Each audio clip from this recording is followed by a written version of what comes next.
Hello வணக்கம்.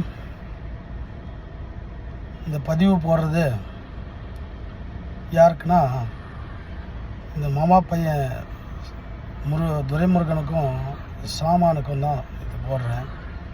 2 நாய்களும் தமிழ் தேசியம் பேசுகிறேன்னு வந்துச்சுங்க. ஆனால் விஜய்னு ஒருத்தர் வராமல் இருந்திருந்தாருன்னா இந்த 2 நாய்ங்க போஷின்னான்னு தெரியாமல் போயிருக்கோம்.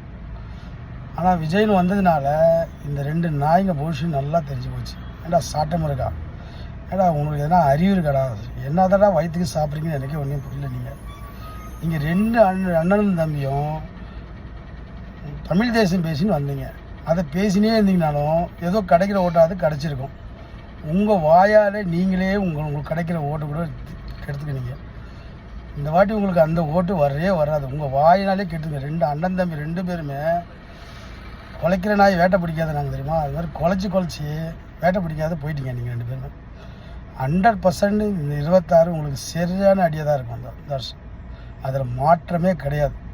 ஒருத்தரோட பர்சனல் லைஃப்பை எடுத்து அதை நீங்கள் பேசுகிறீங்க. ஒரு குடும்பத்தையே நடத்த முடியாத ஆள் எப்படி மக்களுக்கு குடும்பம் வேறு கடமை வேறுடா. அது கூட அந்த சாதாரண அறிவு கூட இல்லாத இருக்கிற நீ சாட்டை முருகன், நீ என்ன எதுக்கடா நீலாம் பொது வாழ்க்கைக்கு வந்திருக்கீங்க? உங்களுக்கு பொது வாழ்க்கையில என்னான்னு தெரியுமா? உனக்கு எங்கே தெரிய போகுது? சுயநலத்துக்காக முன்னொருத்தம் முன்னாடி ஆட்டையை போட்டுன்னு அதில் வாழ்க்கை நடத்தி நிற்கிறேன்.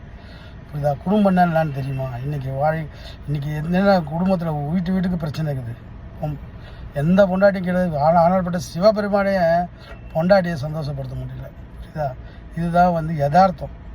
பெண்கள்ன்றது இது பண்ணுறது சமாதானப்படுத்துறது சின்ன விஷயம் கூட பெருசாகும். இதுதான் குடும்பம். கடமைன்றது வேறு. எத்தனையோ பேர் எவ்வளோ சாதிச்சிருக்கிறோம். சாதித்தவெல்லாம் குடும்பத்தில் ஏதாவது சின்ன பிரச்சனை இருக்க தான் செய்யும். அது குடும்பம் வேறு, கடமை வேறு. அதனால் 100% என்னால் சொல்ல முடியும், விஜய்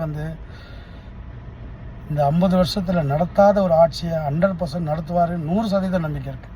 ஏன்னா அவருடைய பொறுமை, அவர் இது வரைக்கும் எந்த ரிப்ளை கொடுக்காம, நீ பேசுகிற பேச்சுக்கெல்லாம் எந்த ரிப்ளை கொடுக்காம இருக்கார் பாரு, அதுவே உனக்கு செருப்படி. ஏன்னா அவர் கால் தூசி கூட நீ சமம் கிடையாது.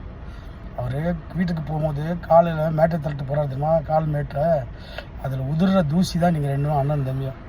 அவர் கால் தூசி கூட 2 பேருமே சமம் கிடையாது என்னை பொறுத்த வரைக்கும். ஏன்னா அவர் என்ன வாழ்க்கை உதறிட்டு வந்திருக்காரு. எந்த மனுஷனுக்கு அந்த தைரியம் வரும்? எந்த ஒரு மனுஷனுக்கு வராத தைரியம் அது. அவ்வளோ பெரிய ஒரு ராஜ வாழ்க்கையை அவர் தூக்கி போட்டுட்டு இந்த மக்களுக்காக வந்திருக்கிறாரு. வருஷத்துக்கு 200 கோடின்னா சும்மாவா? 2 படம் நினச்சாருன்னா 400 கோடி. அவருக்கு 5 ஸ்டார்